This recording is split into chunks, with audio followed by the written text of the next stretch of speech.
The biggest need is hope and to inspire people. And if I can inspire, then it becomes something good.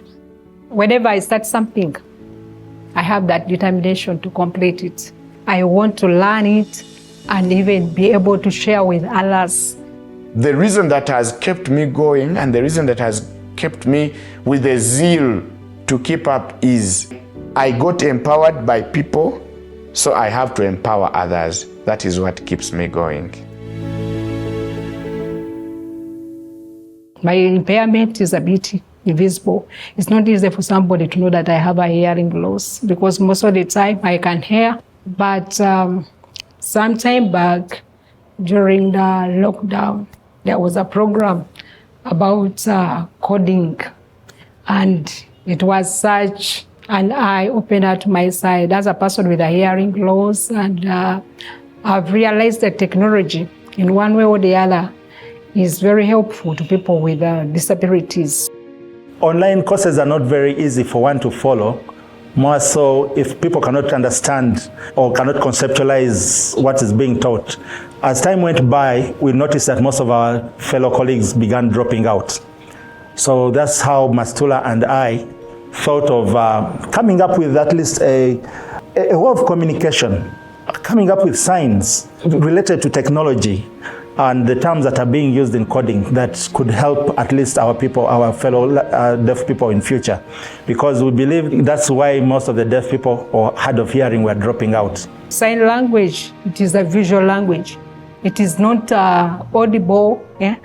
So we brought in videos and we incorporated these jargons in a video form. Say that the sign language users can visualize the video and be able to understand how they are going to put this down in their VS Code and make their work much more easier.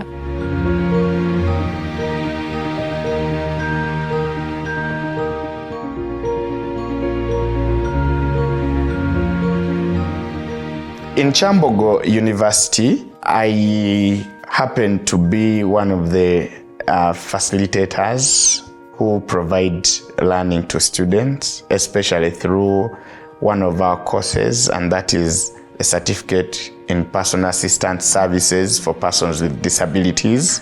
What we've had are people training mobility persons, but they are not yet looking at the personal assistance for persons with disabilities. So we want to remove all those instincts. So that's why I felt that we need to professionalize this course so that everybody doing this looks at it as a job and not as a charity.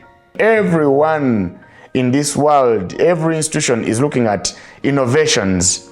And for me, I believe this is an innovation to this institution because there is need to professionalize the work of personal assistants.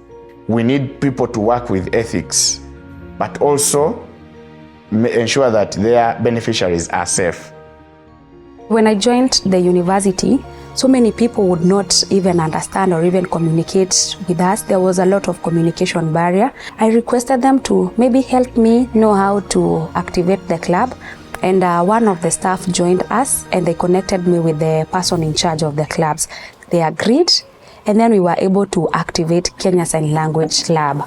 Anytime would be put in together in a group with the hearing students, they would really feel like they don't want to join us because of the communication barrier. So they'll push us alone and we'll be left with my other colleagues. So after we came up with the club, the groups were ready to accommodate us. They would see people are interacting with us, we'd coordinate together. And that has also helped us get incorporated in their world.